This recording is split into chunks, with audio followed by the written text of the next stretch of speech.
ഇടുക്കിയുടെ ജീവവായുവാണ് മതികെട്ടാൻ ചോല. ജൈവ വൈവിധ്യത്തിന്റെ കലവറയായ മതികെട്ടാൻ പോലുള്ള വനമേഖലകൾ സംരക്ഷിക്കപ്പെടേണ്ടതിന്റെ ആവശ്യകതയാണ് നമ്മെ ഓർമ്മപ്പെടുത്തുന്നത്.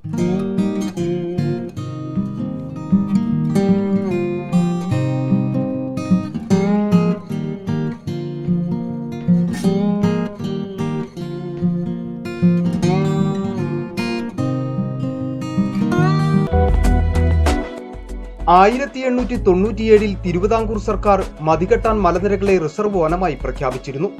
ഇതിനുശേഷം കുടിയേറ്റം നടന്ന് ഹൈറേഞ്ച് വികസനത്തിന്റെ പാതയിൽ മുന്നേറിയപ്പോൾ മതികെട്ടാൻ ചോല കയ്യേറ്റ മാഫിയയുടെ കൈകളിലായി.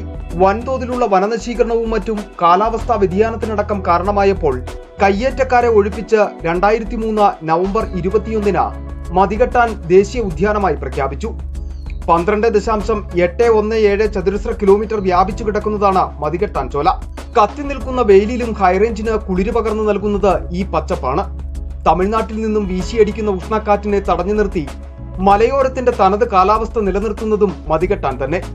ഇതോടൊപ്പം മതികെട്ടാനിൽ നിന്നും ഉത്ഭവിച്ച പന്നിയാറിലേക്കെത്തുന്ന പേർത്തൊട്ടിത്തോട് ഉൾപ്പെടെയുള്ള ഏതു വരൾച്ചയിലും വറ്റാത്ത ജലസ്രോതസ്സുകളും നിരവധിയാണ്.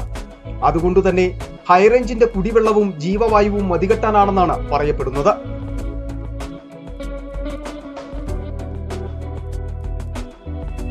കേരളത്തിൻ്റെ കാലാവസ്ഥയെ നിയന്ത്രിക്കുന്നതിൽ, സുഖശീതളമായ കാലാവസ്ഥ തരുന്നതിൽ മുഖ്യ പങ്ക് വഹിക്കുന്ന ഒരു പ്രദേശമാണ് മതികെട്ടാൻ ചോല.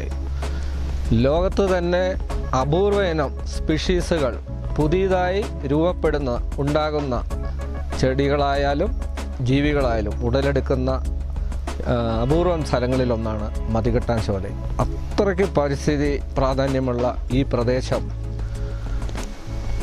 വനം വകുപ്പ് അവിടെ നന്നായി അവരത് സംരക്ഷിച്ച് പോരുന്നതിലാണ് ഇന്നും അവിടെ പച്ചപ്പ് നിലനിർത്തി ഈ മതികെട്ടാൻ ചോല അവിടെ നിലനിൽക്കുന്നത്. അപൂർവ ഇനം സസ്യങ്ങളും പക്ഷികളും വന്യമൃഗങ്ങളുമുള്ള കാടിന്റെ ഭംഗി ആസ്വദിക്കുന്നതിന് വനം വകുപ്പ് സഞ്ചാരികൾക്കായി ട്രെക്കിങ്ങും ഏർപ്പെടുത്തിയിട്ടുണ്ട്.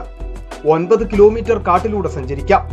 മല കയറിയെത്തുമ്പോൾ തമിഴ്നാടിന്റെ വിദൂര ദൃശ്യവും മഞ്ഞുമൂടുന്ന മലനിരയും മൊട്ടക്കുന്നുകളും ഏറെ ആസ്വാദ്യകരമാണ്. അതുകൊണ്ട് തന്നെ നിരവധി സഞ്ചാരികളും ഇവിടേക്ക് എത്തുന്നുണ്ട്. Team cobalt, Idukki.